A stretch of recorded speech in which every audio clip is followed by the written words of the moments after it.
Hi, thanks for having us. You're very welcome. And we are live right now on the Paramid podcast. We're live on YouTube. We're live on Twitter, Twitch, Instagram. If you guys are listening, just drop a comment. This is the Spirit Sisters. Welcome. Hi.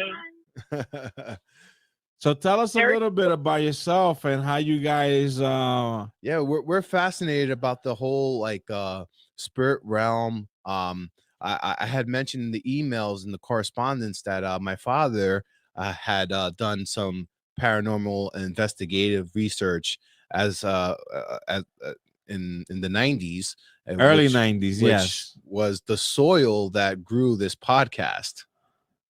Yeah, that's very cool. How did That's you guys really start? What got you guys into this particular Field. well. So we had 6 people on the team right now. We all know each other very well. We've essentially members of 2 families on the team. So myself, I grew up in a family home that was built by my great grandfather, and there was always activity in that house. Always, always. Oh wow. Yeah, from the time I was a little kid. And when I was little and didn't understand it, it really scared me. But as I got older and my grandmother, who I was very close to, passed away, and experiences started happening that seemed to be connected with her, I got more interested in the paranormal. And then as I got married and moved away, it seemed like every time I would move to a house, my husband and I would move, something would happen. I would smell my grandmother's perfume, or it was almost like she was dropping in to say, "Hey, okay, I'm still here, even though you moved. I'm still around." Wow. And then I had, yeah, and then I had my children. I have 3 daughters, 2 of whom are very, I guess you would say, sensitive or communicate with spirit, and so watching them have their experiences at a young age just got me even more interested in it. And it kind of grew from there. So I joined a local team here in Western Massachusetts several years ago, got interested. And although I think they did some really good work, I had some different ideas about how I might like to approach investigations. And so I kind of got the idea to leave that team. I took a break from the paranormal for about a year and a half, really missed it. And kind of had the idea with my best friend and one of my daughters to start our own team. So we started out very, very small. And over the last, it's been 3 years now, over the last 3 years, yeah, we've grown our team, and now we're still pretty local. We branched out a little bit, but we're now working with some local cities and doing some big historic sites. We go and do presentations for them on findings that we've had at their locations. And so that's basically how I got into it. I can't really speak for others on the team. I don't know if you want to talk a little bit about who's with you? I'm sorry, we didn't get to I'm sorry. to go to determine who we're speaking with right now. So Yes, because sorry. there are a few of you. So who are we speaking with right now? So there are currently 6 of us on the team. So I'm Carrie, and then my daughter, who's also on the team. Hi, I'm Amanda. Oh, nice to meet you. I see you have your photos here on the website. So I'm putting it up for those that are listening. So you can see the website here. It's spiritsisters.org. So we were speaking with Carrie, and Amanda's also with you as well. Is that correct? Yeah. Oh, nice to meet you guys. Now I'm curious about one thing. Do you guys use any kind of equipment when you guys do your investigation? We do. So we do have equipment. I will say that when we go in, we always like to lead with our gut and our instincts first. And then we kind of bring in the equipment to assist us. We don't totally rely on equipment only, but yes, we have cameras and motion sensors, recorders, EMF readers. We have an SLS camera. We've got, a lot of the stuff that anybody would see if they watch any kind of paranormal shows or anything like that. Right. We utilize most of that.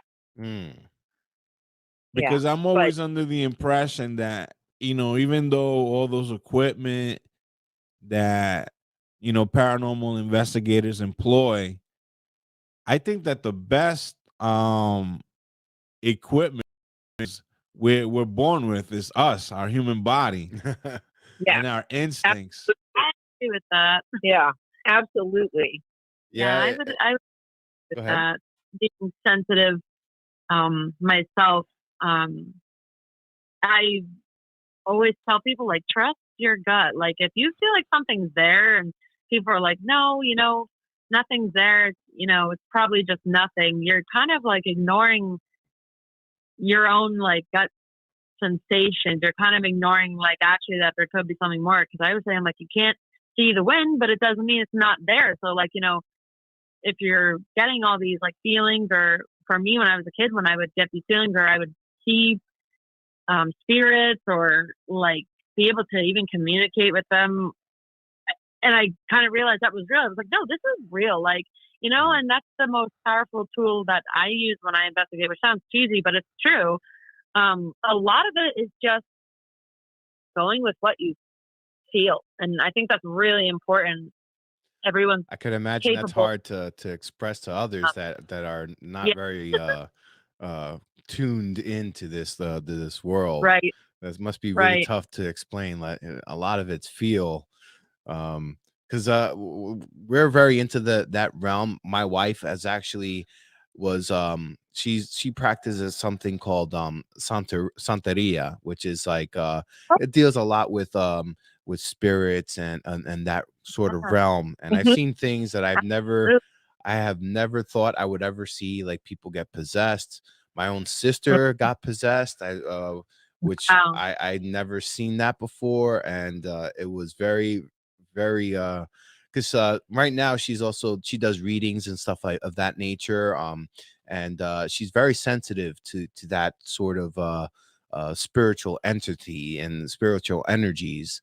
So I just over the course of my life, I was getting more and more this stuff is real. But I could imagine to the people that have never seen this or never heard of anything, or living in their own sort of bubble, they don't tend to believe that this stuff is actually out there and it exists. A lot of people don't, I think a lot of people might believe a little bit, but they're in the closet, for lack of a better word. You know what I'm saying? How do you feel about it? I mean, I feel like for people, unless it happens right in front of them, I mean, most people, they want to see like a full body apparition. Right? See a ghost. If a cabinet doesn't open in front of me, nope, I'm not going to believe anything. Right. And that's okay, but there's I always say, like, I kind of freak myself out because it is hard to explain, because how do you explain something that's on like basically a different frequency, right? Like we use EMF detectors to detect, like, so there's something to be said about that. Like it's almost like feeling a frequency. You can't explain it, but it's just like, but it is hard to explain that to people because, right, they do expect like the very Hollywood style haunt, which isn't this. Hey, are we still on YouTube? It's only a 30-minute sample. What's going on? Hey, Pablo, you know that there's only a 30-minute sample? No, 30-minute sample. Oh my God. That's all that le pude here. Everybody calm down. You can watch the Paramid podcast at theparamidshop.com. And you can buy a lot of cool supplements and gear, too. Want to watch the cast, just the cast? Go to theparamidshop.com. You can watch the cast there. That was really good.